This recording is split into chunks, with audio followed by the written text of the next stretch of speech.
Ibinida naman ngayon ng Department of Agrarian Reform ang bilang ng mga naipamahaging titulo sa mga magsasaka magmula nang maupo si Pangulong Ferdinand R. Marcos Jr. sa pwesto. Si Clazel Pardilla sa Sentro ng Balita Live. Yes, Angelique, pinabibilis pa ng Department of Agriculture ang pamamahagi o Department of Agrarian Reform ang pamamahagi ng lupa sa mga magsasaka.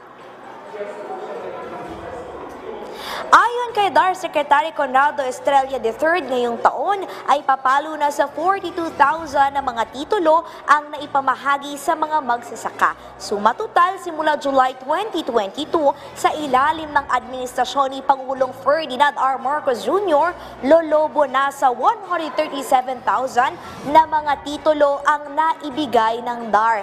Mahalaga ito para magkaroon sila ng sariling lupa at disenteng kita. Ayon kay Secretary Estrella, kung nananatili kasi na farm worker o trabahante ang isang magsasaka, hindi nito natatanggap ang kabuuang kita sa kanyang pinaghihirapang taniman at anihing lupa. Target ng ahensya na maiabot ang natitira pang 800,000 titulo sa mga magsasaka na naisumite noong June 30, 2014.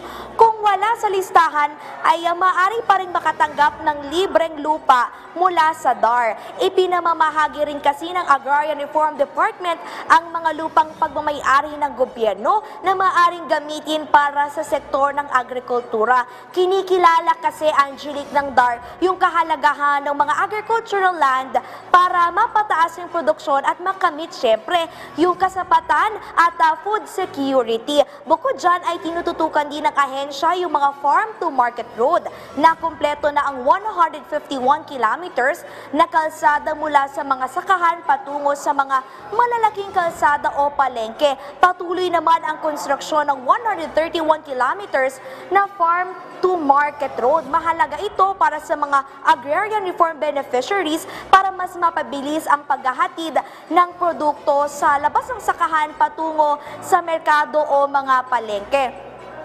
Angelique, kapag kasi may mga farm to market road ay hindi na iikot yung mga magsasaka para i-deliver yung kanilang mga produkto. At lalo ngayon, mataas yung presyo ng mga produktong petrolyo. So, ibig sabihin kung may farm to market road ay mapapaikli yung travel time at mababawasan din yung presyo ng mga produkto kapag binili na ng mga consumer. Bukod dyan, Angelique, ibinida din ng Department of Agrarian Reform na mayroon na silang 116 na irrigation projects na nakumpleto at napatutubigin nito yung nasa 3,800 hectares na mga sakahan.